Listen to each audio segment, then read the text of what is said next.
क्या आपने कभी सोचा है कि असली खुशी पैसा और सफलता से नहीं, बल्कि एक शांत और संतुलित जीवन से मिलती है?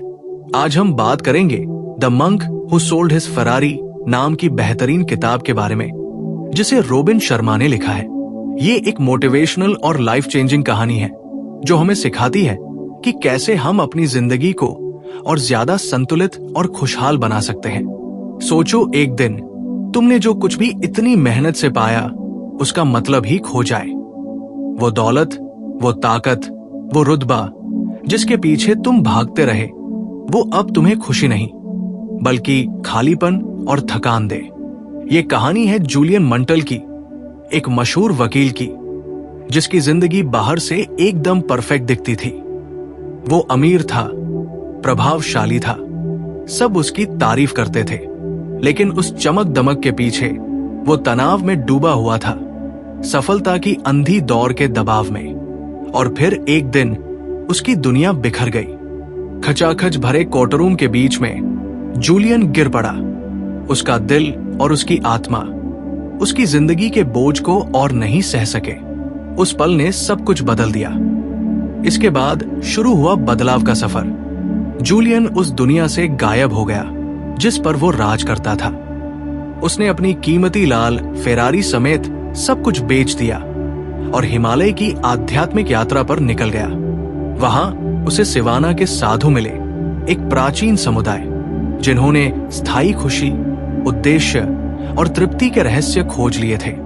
जूलियन ने क्या सीखा, उसने अपनी जिंदगी कैसे बदली, और सबसे जरूरी बात, तुम इन सीखों को अपनी जिंदगी में कैसे लागू कर सकते हो। इस ऑडियो बुक सारांश में हम उन 7 गहरे सिद्धांतों के बारे में जानेंगे जो जूलियन ने खोजे। वो सीखें जो तुम्हें आंतरिक शांति, सफलता और एक ऐसी जिंदगी की ओर ले जाएंगी जो सच में जीने लायक हो। मेरे साथ बने रहो, क्योंकि हम उन अनमोल रहस्यों को उजागर करेंगे जो तुम्हारे सोचने, काम करने और खुशी को महसूस करने के तरीके को बदल सकते हैं। वो आदमी जो अपने दमदार तर्कों से कोर्टरूम पर राज करता था, जिसने देश के बेहतरीन वकीलों में से एक के रूप में अपनी पहचान बनाई थी, वो अब भरे कोर्टरूम के फर्श पर गिरा पड़ा था।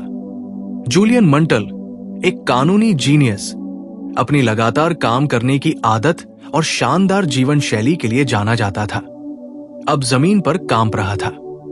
वही आदमी जिसका नाम सफलता और प्रतिष्ठा का पर्याय था, अपनी जिंदगी के लिए संघर्ष कर रहा था। सबके कोशिश करने के बावजूद कुछ काम नहीं आ रहा था। मैं वहां अविश्वास में बैठा सोच रहा था, नहीं, ये नहीं हो सकता, वो ऐसे नहीं मर सकता। एक आदमी जिसने अपनी शर्तों पर जिंदगी जी, जिसने अपनी तकदीर अपनी मेहनत और काबिलियत से बनाई, वो इतना बेबस कैसे गिर सकता है? जिसने अपनी प्रतिभा और अथक प्रयासों से सफलता का साम्राज्य खड़ा किया, वो इतना अचानक कैसे गिर सकता है? मैं जूलियन मंटल को 17 साल से जानता था, जब से मैंने उसकी लॉ फर्म में काम करना शुरू किया था। मैं उसकी दुनिया में खिंच गया। समय के साथ हमारा गहरा रिश्ता बन गया और मैं उसे दूसरों से बेहतर समझने लगा। लेकिन अब उसे वहां गिरा हुआ देखकर मैं इस छवि को उस आदमी से नहीं मिला पा रहा था जिसे मैं जानता था। 17 साल पहले जूलियन अजय था। उसकी आंखों में ऐसी चमक थी जैसे दुनिया उसी पर टिकी हो। वो हर स्थिति को नियंत्रित करता था, हर नतीजे को अपने हिसाब से ढालता था। या तो उसका तरीका या कुछ नहीं। मुझ में भी शायद कुछ खास था, वरना वो फर्म के इतने होशियार दिमागों में से मुझे क्यों चुनता? मैं हार्वर्ड लॉ स्कूल से निकला एक आम युवा वकील था। कानूनी लड़ाई की चालाकी भरी दुनिया का कोई अनुभव नहीं था। फिर भी उसने मुझ में कुछ देखा। जूलियन के साथ काम करना सम्मान की बात थी। वो ताकत और अधिकार दिखाता था, लेकिन उस शक्तिशाली बाहरी आवरण के नीचे एक गहरा भावुक और संवेदनशील इंसान था। दुनियावी महत्वाकांक्षा की परतों के नीचे एक बच्चे जैसी मासूमियत छिपी थी। उसकी जिंदगी एकदम परफेक्ट दिखती थी। एक आलीशान हवेली, एक चमचमाती लाल फेरारी और एक ऐसी प्रतिष्ठा जिससे सब जलते थे। लेकिन कुछ गायब था। सब कुछ होने के बावजूद एक अनकहा खालीपन उसे खा रहा था, एक खामोश संघर्ष जिस पर किसी की हिम्मत नहीं होती थी सवाल उठाने की। उसकी सफलता की भूख कभी न खत्म होने वाली थी, जैसे वो कुछ ऐसा खोज रहा हो जिसे वो कभी पा नहीं सकता। जूलियन क्या खोज रहा था? वो कभी संतुष्ट क्यों नहीं होता था? 40 की उम्र में भी वो बहुत बूढ़ा दिखता था। उसकी जिंदगी के लगातार बोझ ने उसे निचोड़ दिया था। उसकी हंसी कम हो गई थी।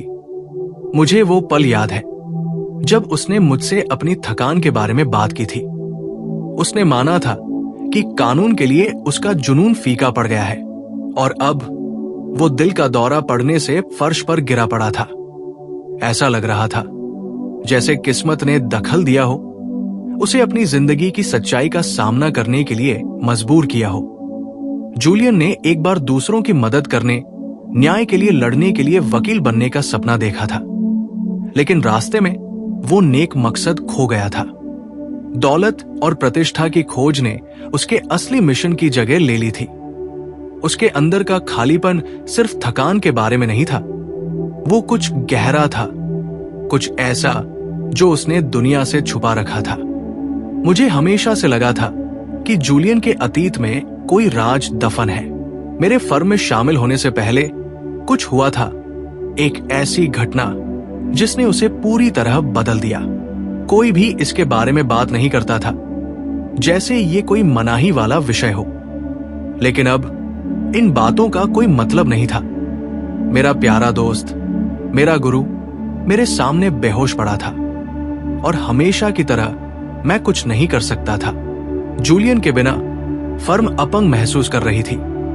उसकी कमी ने एक ऐसा खालीपन पैदा कर दिया था जिसे कोई नहीं भर सकता था और एक आपातकालीन बैठक बुलाई गई। उस बैठक में जो कहा गया उसने मुझे अंदर तक हिला दिया। पहली घोषणा ने उस बात की पुष्टि की जिसका हम सबको डर था। जूलियन मंटल को दिल का गंभीर दौरा पड़ा था और उसकी हालत गंभीर बनी हुई थी। लेकिन वो अगले शब्द थे जो सालों तक मेरे दिमाग में गूंजते रहे। मुझे आपको ये बताते हुए बहुत दुख हो रहा है कि जूलियन मंटल ने हमारी फर्म को हमेशा के लिए छोड़ने का फैसला किया है। मुझे हमेशा लगता था कि मैं जूलियन को सबसे बेहतर जानता हूं, लेकिन शायद मैंने सिर्फ सतह को ही छुआ था। मुझे पता था कि उसकी जिंदगी का बोझ असहनीय होने लगा था, लेकिन मैंने कभी नहीं सोचा था कि वो इतनी अचानक चला जाएगा। फिर भी ये सच था। देश के सबसे महान कानूनी दिमागों में से एक ने अपना करियर हमेशा के लिए छोड़ने का फैसला किया था। उस दिन से 3 साल बीत चुके हैं। जूलियन के बारे में मुझे अब सिर्फ इतना पता है कि उसने अपनी शानदार हवेली और अपनी प्यारी लाल फेरारी बेच दी और आंतरिक शांति की तलाश में भारत चला गया, शायद अपनी जिंदगी के गहरे सवालों के जवाब खोजने के लिए। इन 3 सालों ने मुझे भी बदल दिया है। मुझे परिवार के महत्व, जिंदगी में धीमे चलने और उन पलों को संजोने का महत्व समझ में आया है जो सच में मायने रखते हैं। और फिर जब मुझे लगा कि जिंदगी अपनी दिनचर्या में ढल गई है, तो उसने मुझे एक और सरप्राइज दिया। एक दिन एक 30 साल से ज्यादा उम्र का लड़का मेरे ऑफिस में आया। मैं आमतौर पर मेहमानों से मिलने के लिए बहुत व्यस्त रहता था, लेकिन उसमें कुछ अलग था। उसकी मौजूदगी में शांति का एक दुर्लभ एहसास था जो मैंने पहले कभी किसी में नहीं देखा था।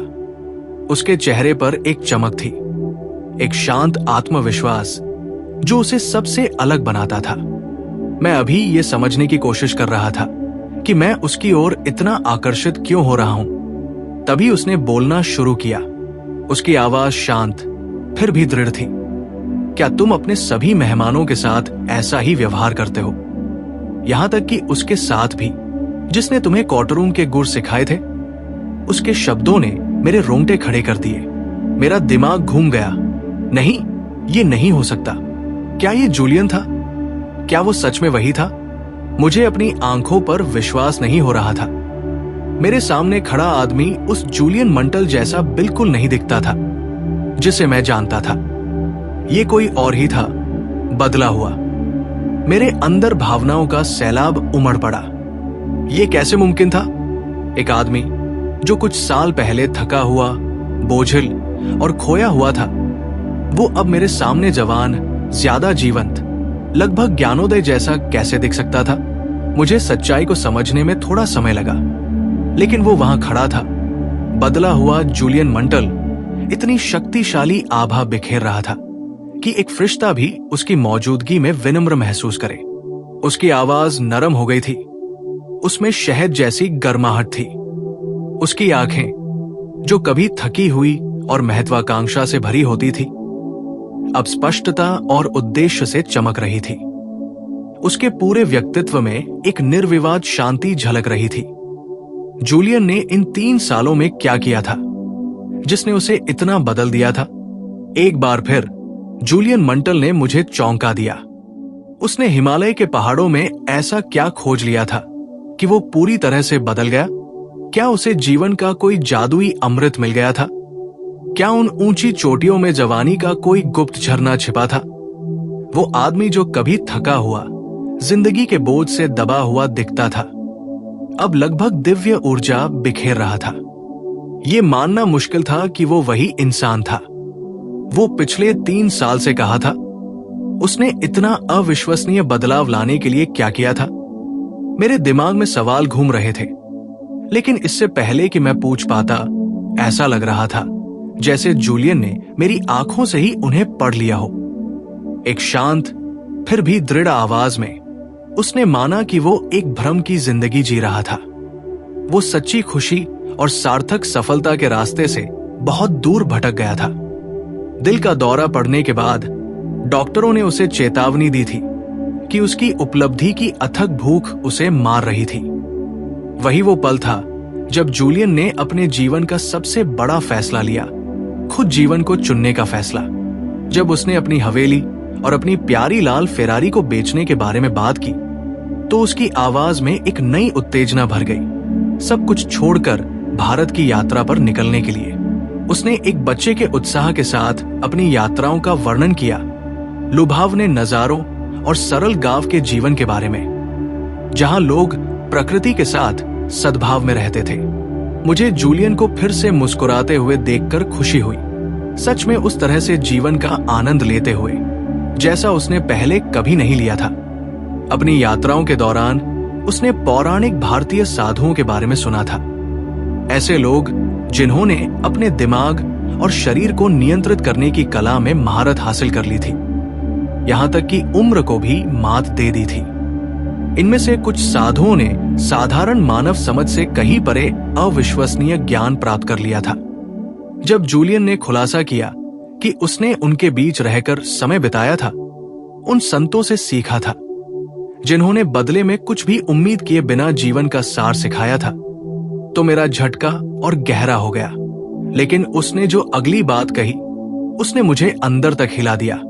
कश्मीर की घाटियों में घूमते हुए जूलियन को एक असाधारण योगी मिला। जूलियन की तरह ये योगी भी कभी एक सफल वकील था, लेकिन उसने आध्यात्मिक ज्ञान के जीवन को अपनाने के लिए सांसारिक बंधनों को त्याग दिया था। योगी ने उसके साथ एक रहस्य साझा किया।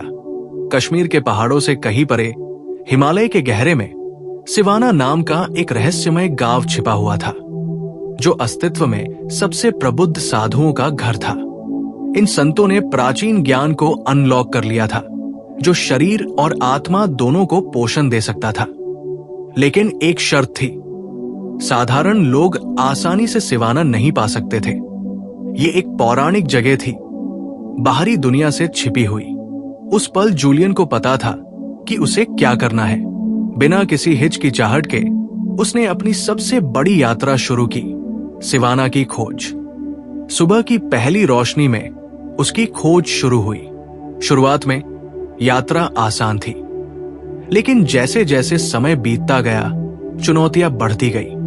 रास्ते खतरनाक होते गए, ठंड उसकी हड्डियों में चुभ रही थी, और यहां तक कि खाना और पानी भी दुर्लभ हो गया था।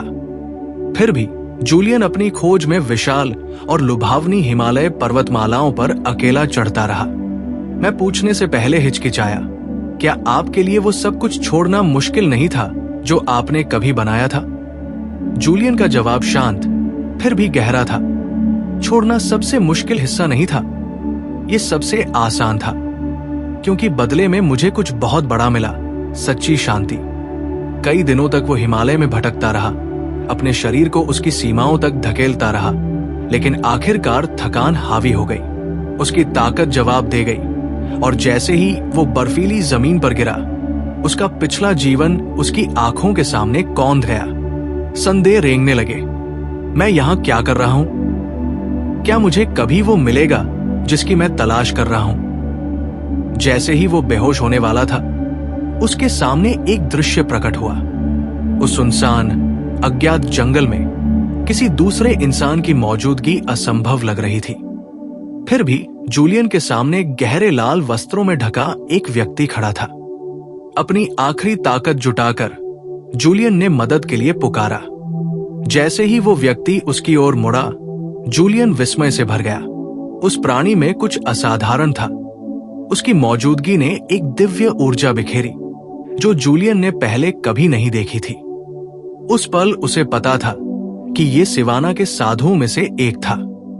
साधु ने एक जानी पहचानी नजर से जूलियन को देखा, फिर एक सवाल पूछा, तुम सिवाना के साधुओं की तलाश क्यों कर रहे हो? जूलियन ने अपनी पूरी कहानी सुना दी, अपने संघर्षों, अर्थ की खोज और जवाबों की अपनी हताश जरूरत को बताया। ध्यान से सुनने के बाद साधु ने आखिरकार एक प्रस्ताव दिया, लेकिन ये एक शर्त के साथ आया।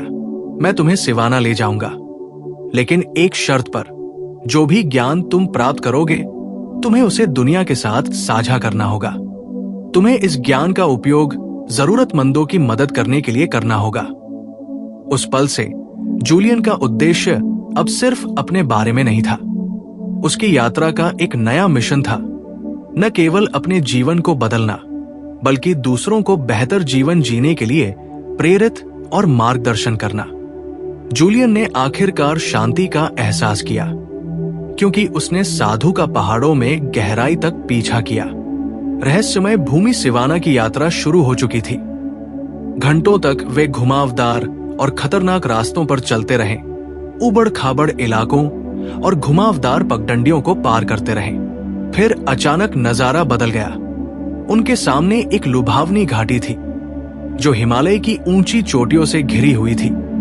एक तरफ घने देवदार के जंगल थे। इस जगह की सुंदरता कल्पना से परे थी। ये अछूती, लगभग पवित्र लग रही थी। और फिर आखिरकार वो पल आ गया जिसका जूलियन को इंतजार था। साधु उसकी ओर मुड़ा और कहा, सिवाना में आपका स्वागत है। वे घाटी में चलते रहे, एक पगडंडी का अनुसरण करते हुए जो एक हरे भरे जंगल से होकर गुजरती थी। हवा चंदन और चीड़ की खुशबू से भरी हुई थी। चहचहाते पक्षियों की धुन वातावरण को एक मनमोहक लय से भर रही थी। ऐसा लग रहा था जैसे प्रकृति खुद जीवित हो, अराजकता और चिंता से अछूती दुनिया में उसका स्वागत कर रही हो। अगर पृथ्वी पर कभी कोई स्वर्ग था तो यही होना चाहिए। जैसे ही वे घाटी में गहराई तक गए, जूलियन की आंखों के सामने एक ऐसा दृश्य खुला जो किसी और जैसा नहीं था। सिवाना खिले हुए गुलाब के बगीचों के बीच बसा हुआ एक सपने जैसा लग रहा था। इसके केंद्र में एक शानदार मंदिर खड़ा था जो गहरे ज्ञान और शांति की आभा बिखेर रहा था। पूरे गांव में साधु रहते थे। हर एक खुशी और आंतरिक शांति की अटूट भावना बिखेर रहा था। उनके चेहरे संतोष से चमक रहे थे। उनकी मुस्कान तनाव या दुख के बोझ से मुक्त थी। ऐसा लग रहा था जैसे इस पवित्र भूमि में चिंता की अवधारणा ही मौजूद नहीं थी। क्या इन लोगों ने कभी संघर्ष नहीं जाना था, या क्या उन्होंने बस एक ऐसा रहस्य खोज लिया था जिसे बाकी दुनिया लंबे समय से भूल चुकी थी? जैसे जैसे जूलियन ने इस जगह पर अधिक समय बिताया, उसने अपने भीतर कुछ जागृत महसूस किया। स्पष्टता की भावना, फिर से सच में जीने की लालसा, सफलता की अथक खोज में कहीं न कहीं उसने जीवन के सरल सुखों का अनुभव करने की क्षमता खो दी थी। लेकिन यहां सिवाना के ज्ञान से घिरे हुए उसे ऐसा लग रहा था जैसे उसे आखिरकार वो मिल गया है जिसकी वो हमेशा से तलाश कर रहा था। ये सिर्फ एक नई यात्रा नहीं थी, ये पूरी तरह से एक नए जीवन की शुरुआत थी। जैसे ही जूलियन ने अपनी असाधारण यात्रा साझा की, समय मानो फिसल गया। मुझे पता ही नहीं चला कि सुबह कब शाम में बदल गई। एक पल के लिए ऐसा लगा जैसे मैं भी उसके साथ ऊंचे हिमालय से गुजरा हूं, उन्हीं लुभावने नजारों को देखा है और उन्हीं गहरे बदलावों का अनुभव किया है। लेकिन उसकी कहानी से परे वो खुद नया जूलियन मुझे सच में आकर्षित कर रहा था। उसकी मौजूदगी में कुछ ऐसा था, उसकी शांति में कुछ ऐसा था जो मुझे अपनी ओर खींच रहा था। मेरे अंदर का एक हिस्सा भी उसी गहरी तृप्ति का अनुभव करना चाहता था। ये जानना चाहता था कि सच में शांत होने का एहसास कैसा होता है। फिर भी वास्तविकता ने मुझे वापस बुलाया। मेरी अगली सुबह कोर्ट में सुनवाई थी और मेरी जिम्मेदारियां इंतजार नहीं कर सकती थी। लेकिन जूलियन के शब्दों ने, उसकी अधूरी कहानी ने मेरे अंदर कुछ गहरा हिला दिया था। उसने अनजाने में मेरे अपने जीवन का आईना मेरे सामने रख दिया था। मुझे एहसास दिलाया था कि मैंने खुद का कितना कुछ खो दिया है। मुझे भी कभी जीवन के छोटे छोटे पलों में खुशी मिलती थी, लेकिन अब मुझे ये भी याद नहीं कि मैंने आखिरी बार वो बचकानी खुशी कब महसूस की थी। मेरी उत्सुकता को भांपते हुए जूलियन ने अपनी कहानी जारी रखी। सिवाना के संतों ने उसे खुली बाहों से अपने समुदाय में स्वागत किया था। उन्होंने ज्ञान के लिए उसकी सच्ची प्यास देखी और उसे अपने में से एक के रूप में अपनाया। जूलियन ने उनके जीवन के तरीके में खुद को डुबो दिया, हर पल दिमाग और शरीर को उनके द्वारा साझा किए गए ज्ञान को समर्पित कर दिया। इन साधुओं की शिक्षाएं किताबों से नहीं सीखी गई थी, बल्कि वर्षों के गहरे ध्यान, अनुशासन और आध्यात्मिक जागृति के माध्यम से प्राप्त की गई थी। और वे बिना किसी हिचकिचाहट के, बिना किसी शर्त के अपना सारा ज्ञान उसके साथ साझा करने के लिए तैयार थे। उनके बीच बैठकर जूलियन ने जीवन, मन और खुशी के सच्चे अर्थ के बारे में गहरी चर्चाओं में भाग लिया। धीरे धीरे वो उन बेचैन विचारों को शांत करना समझने लगा जिन्होंने उसे सालों तक परेशान किया था। जैसे जैसे दिन, सप्ताह और महीने बीतते गए, उसने अपने भीतर एक निर्विवाद परिवर्तन महसूस किया।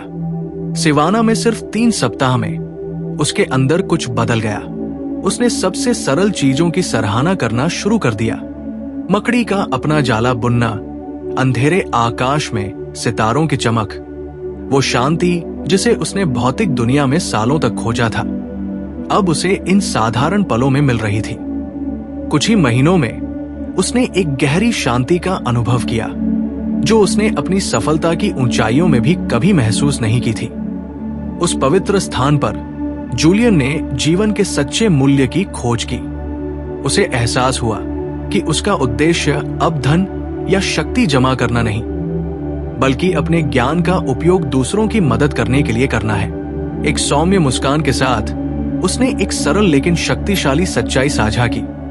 हमें सबसे पहले अपने दिमाग और आत्मा को पोषित करना चाहिए, तभी हम सच में अपना जीवन जी सकते हैं और अपने सपनों का पीछा कर सकते हैं। और फिर अचानक जूलियन उठ खड़ा हुआ। उसके जाने का समय हो गया था। मेरे ऑफिस का समय खत्म हो गया था और मेरे उससे थोड़ी देर और रुकने की गुहार लगाने के बावजूद उसने इनकार कर दिया। तुम और इस दुनिया में हर कोई उस ज्ञान का हकदार है जो मुझे मिला है।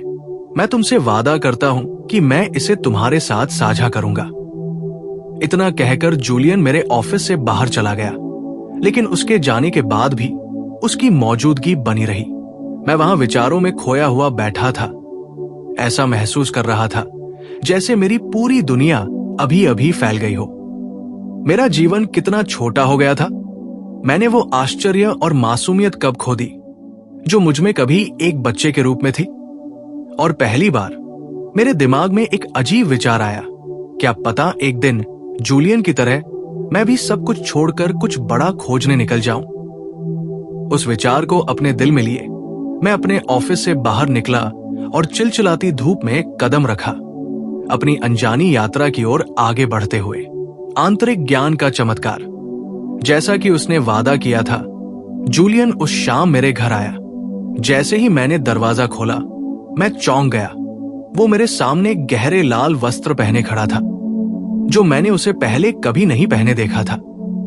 पूरे दिन मैं अपने काम पर ध्यान केंद्रित करने के लिए संघर्ष करता रहा, उसकी अविश्वसनीय कहानी का बाकी हिस्सा सुनने के लिए उत्सुक था। और अब वो यहां उन रहस्यों को प्रकट करने के लिए तैयार था जिन्हें उसने उजागर किया था। बिना समय बर्बाद किए जूलियन ने उन सच्चाइयों को खोलना शुरू कर दिया जो उसने सीखी थी। लेकिन जब मैं सुन रहा था, मेरे दिमाग में एक अजीब संदेह बना रहा। क्या ये सच में वही जूलियन मंटल था, प्रतिभाशाली हार्वर्ड से पढ़े वकील, जो कभी ऊंचे दाव वाली कानूनी लड़ाइयों में फलता फूलता था? क्या उसने सच में सब कुछ त्याग दिया था? मेरे अंदर का एक हिस्सा सोच रहा था कि क्या वो सिर्फ मेरे साथ मजाक कर रहा था। मेरी हिचकिचाहट को भांपते हुए जूलियन ने एक जानी पहचानी मुस्कान दी। बिना कुछ कहे उसने एक चायदानी उठाई और एक छोटे कप में चाय डालना शुरू कर दिया। मैंने देखा कि चाय किनारे तक भर गई और फिर किनारों से बहने लगी। फिर भी जूलियन रुका नहीं। मेरा सब्र जवाब दे गया, तुम क्या कर रहे हो? कप पहले से ही भरा हुआ है, इसमें और चाय नहीं आ सकती। जूलियन ने ऊपर देखा और मुस्कुराया, बिल्कुल, जैसे ये कप और चाय नहीं ले सकता। तुम्हारा दिमाग भी अपने विश्वासों और संदेहों से भरा हुआ है। अगर तुम कुछ नया सीखना चाहते हो तो तुम्हें पहले अपने दिमाग को खाली करना होगा। उसके शब्द बिजली की तरह मुझ पर गिरे। जैसे ही मेरा संदेह दूर हुआ, जूलियन ने वो साझा करना शुरू कर दिया जो उसने सिवाना के संतों से सीखा था, उसके जीवन का सबसे बड़ा और गहरा सबक। ये एक कहानी के अंदर छिपा हुआ सबक था। अपनी आंखें बंद करते हुए, जैसे हिमालय में वापस पहुंच गया हो, जूलियन ने मुझसे भी ऐसा करने का आग्रह किया। कल्पना करो, उसने शुरू किया, तुम खुद को एक शानदार बगीचे में पाते हो, हरा भरा और सबसे जीवंत फूलों से भरा हुआ जो तुमने कभी देखे हैं। सब कुछ शांत है, समय भी धीमा होता हुआ लगता है, जिससे तुम इस खूबसूरत जगह की शांति में डूब सकते हो। और फिर अचानक तुम्हें कुछ अजीब दिखाई देता है। बगीचे के बिल्कुल बीच में एक विशाल लाल लाइट हाउस खड़ा है। इससे पहले कि तुम कुछ समझ पाओ, सन्नाटा टूट जाता है। एक जोरदार धमाका पूरे बगीचे में गूंजता है, जैसे कोई दरवाजा जोर से खुला हो। एक विशाल सूमो पहलवान बाहर आता है, जिसने सिर्फ एक पतला तार की लंगोटी पहनी है। वो बगीचे में बिना किसी उद्देश्य के घूमना शुरू कर देता है, मानो खो गया हो। जैसे ही वो आगे बढ़ता है, उसका पैर गलती से घास के नीचे दबी एक प्राचीन सुनहरी स्टॉपवॉच पर पड़ जाता है। जैसे ही वो उसे छूता है, वो जमीन पर बेजान, बेहोश होकर गिर जाता है। मिनट बीत जाते हैं, फिर अचानक वो गहरी सांस लेता है। उसकी इंद्रियां जाग जाती हैं और सबसे पहले उसे खिलते गुलाबों की सुगंध महसूस होती है। ताजा होकर वो अपने पैरों पर खड़ा हो जाता है, नई जागरूकता के साथ चारों ओर देखता है। जैसे ही वो अपने आसपास का निरीक्षण करता है, उसे झाड़ियों के बीच एक संकरा रास्ता दिखाई देता है। रास्ता चमकदार हीरों से ढका हुआ है, जो धूप में चमक रहे हैं। बिना किसी हिचकिचाहट के सुमो पहलवान आगे बढ़ता है, अज्ञात में रास्ते का अनुसरण करता है, जब तक कि वो आंखों से ओझल नहीं हो जाता। मैंने अपनी आंखें खोली, अविश्वास में जूलियन को घूरते हुए। ये किस तरह की अजीब कहानी है? तुम सिर्फ ये सुनने के लिए हिमालय तक गए? मैंने अपने संदेह को छिपाए बिना पूछा। जूलियन हंसा। जब उन्होंने मुझे पहली बार ये कहानी सुनाई थी, तो मैंने भी यही पूछा था। लेकिन फिर उसका चेहरा गंभीर हो गया, जो मैं उस समय नहीं देख पाया और जो तुम अभी नजरअंदाज कर रहे हो। वो ये है कि इस कहानी में जीवन के साथ शाश्वत सिद्धांत छिपे हुए हैं। उसी पल मुझे एहसास हुआ कि असली सबक शुरू होने वाला है। जूलियन ने गहरी सांस ली और कहा, मैंने तुम्हें जो कहानी सुनाई है, उसमें जीवन के साथ सबसे शक्तिशाली सिद्धांत छिपे हुए हैं। मैंने ध्यान से सुना। जैसे ही उसने एक एक करके इन पाठों को खोलना शुरू किया। पहला सिद्धांत, अपने दिमाग पर नियंत्रण रखो। कहानी में बगीचा तुम्हारे दिमाग का प्रतिनिधित्व करता है। जूलियन ने समझाया, अगर तुम अपने दिमाग का पोषण करते हो, उसकी देखभाल करते हो और उसे सकारात्मक विचारों से भरते हो, तो ये तुम्हारी कल्पना से परे फलेगा फूलेगा। लेकिन अगर तुम नकारात्मकता और आत्मसंदेह को जड़े जमाने देते हो तो तुम्हारी आंतरिक दुनिया तनाव और दुख का बंजर मैदान बन जाएगी। जिस तरह एक माली सावधानी से बीज बोता है, और खरपतवार निकालता है, वैसे ही तुम्हें सचेत रूप से ये चुनना होगा कि तुम अपने दिमाग में किन विचारों को पनपने देते हो। तुम जितनी ज्यादा आशावाद और कृतज्ञता पैदा करोगे, उतनी ही ज्यादा तुम्हें आंतरिक शांति और तृप्ति का अनुभव होगा। दूसरा सिद्धांत, अपने उद्देश्य का पालन करो। कहानी में लाइट हाउस जीवन की मार्गदर्शक शक्ति हमारे उद्देश्य का प्रतीक है। जिस तरह एक लाइट हाउस नाविकों को अंधेरे पानी में नेविगेट करने में मदद करता है, वैसे ही एक स्पष्ट उद्देश्य हमें अपने लक्ष्यों की ओर निर्देशित करता है। ये जानना कि हम जीवन में सच में क्या चाहते हैं और दृढ़ संकल्प के साथ उसकी ओर बढ़ना हमारी सबसे महत्वपूर्ण जिम्मेदारी है। भले ही सफलता में समय लगे, एक मजबूत उद्देश्य हमें सही रास्ते पर रखेगा। लेकिन सिर्फ जुनून ही प्रतिबद्ध रहने के लिए काफी नहीं है। हमें 5 प्रमुख प्रथाओं की आवश्यकता है। अंत के लक्ष्य को स्पष्ट रूप से देखें। तुम अपने सपनों और मिलने वाले पुरस्कारों की कल्पना करो। ये विजन तुम्हारी प्रेरणा को बढ़ावा देगा। सकारात्मक दबाव बनाएं। अपनी यात्रा के प्रति प्रतिबद्ध रहने के लिए खुद को जवाबदेह ठहराएं। एक समय सीमा निर्धारित करें। समय सीमा के बिना एक लक्ष्य सिर्फ एक इच्छा है। परिभाषित करें कि तुम इसे कब प्राप्त करोगे। अपने लक्ष्यों को लिखो, अपनी आकांक्षाओं का रिकॉर्ड रखो और ध्यान केंद्रित रहने के लिए उन्हें प्रतिदिन पढ़ो। 21 का जादुई नियम। 21 दिनों तक लगातार अपनी नई आदत के लिए प्रतिबद्ध रहो। एक बार जब यह दिनचर्या बन जाएगी तो सफलता आसानी से मिल जाएगी। तीसरा सिद्धांत, कैज़न, निरंतर विकास की शक्ति। कहानी में सुमो पहलवान एक जापानी दर्शन का प्रतिनिधित्व करता है जिसे कैज़न के नाम से जाना जाता है, जिसका अर्थ है निरंतर सीखना और आत्म सुधार। जिस तरह एक सुमो पहलवान चरम प्रदर्शन प्राप्त करने के लिए अनुशासन बनाए रखता है, वैसे ही हमें भी अपने जीवन में अनुशासन पैदा करना चाहिए। कड़ी मेहनत जरूरी है, लेकिन सच्ची सफलता निरंतर आत्मशोधन से मिलती है। चुनौतियां आएंगी, बाधाएं आएंगी, लेकिन जो लोग डर पर काबू पाते हैं और विकास को अपनाते हैं, वे कभी सच में असफल नहीं होंगे।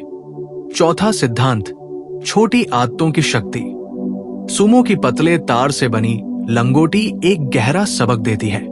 एक अकेला तार कमजोर लग सकता है, लेकिन जब इसे एक साथ बुना जाता है तो ये एक मजबूत और अटूट धागा बनाता है। इसी तरह जीवन के सबसे बड़े परिवर्तन छोटी लेकिन शक्तिशाली दैनिक आदतों से आते हैं। जल्दी उठना, स्वस्थ खाना, कृतज्ञता का अभ्यास करना, ये अपने आप में महत्वहीन लग सकते हैं, लेकिन समय के साथ ये उस व्यक्ति को आकार देते हैं जो हम बनते हैं।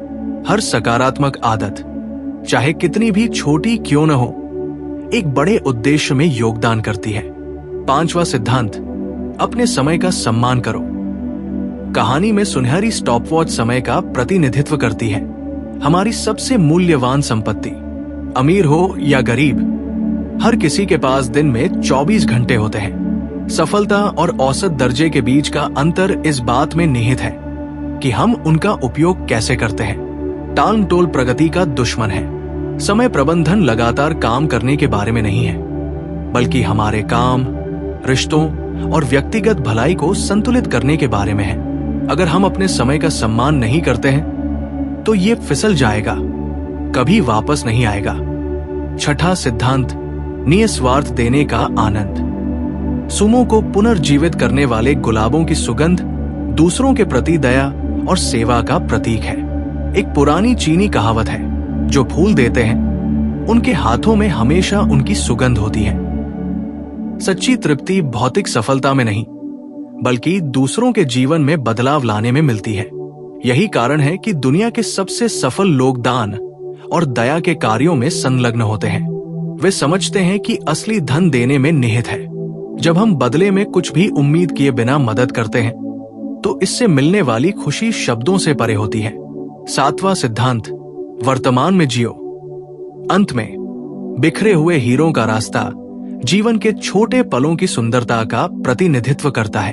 अधिकांश लोग अपने जीवन को या तो अतीत में डूबे रहकर या भविष्य की चिंता करके बर्बाद कर देते हैं। ऐसा करने में वे वर्तमान का आनंद लेना भूल जाते हैं, जो एकमात्र पल है जो सच में मौजूद है।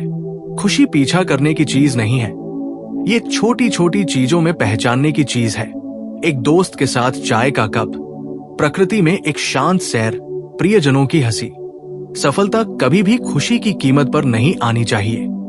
तुम जिस रास्ते पर चलते हो, चाहे कितना भी महत्वाकांक्षी क्यों न हो, तुम्हें रास्ते में जीवन का अनुभव करने की अनुमति देनी चाहिए। जूलियन रुका एक शांत लेकिन शक्तिशाली नजर से मेरी ओर देखा। इन 7 सिद्धांतों ने मेरे जीवन को बदल दिया, उसने कहा, और अब ये तुम्हारे हैं अपनाने के लिए। The monk who sold his Ferrari हमें सिखाती है कि असली सफलता और खुशी पैसों में नहीं, बल्कि एक संतुलित और अनुशासित जीवन जीने में है। अगर आप इन 7 नियमों को अपनी जिंदगी में अपनाते हैं, तो आप न सिर्फ खुश रहेंगे, बल्कि एक सफल और संतुलित जीवन भी जी पाएंगे। अगर आपको यह वीडियो पसंद आया हो तो लाइक, कमेंट और सब्सक्राइब जरूर करें, ताकि आपको ऐसी ही और प्रेरणादायक किताबों की समरी मिलती रहे।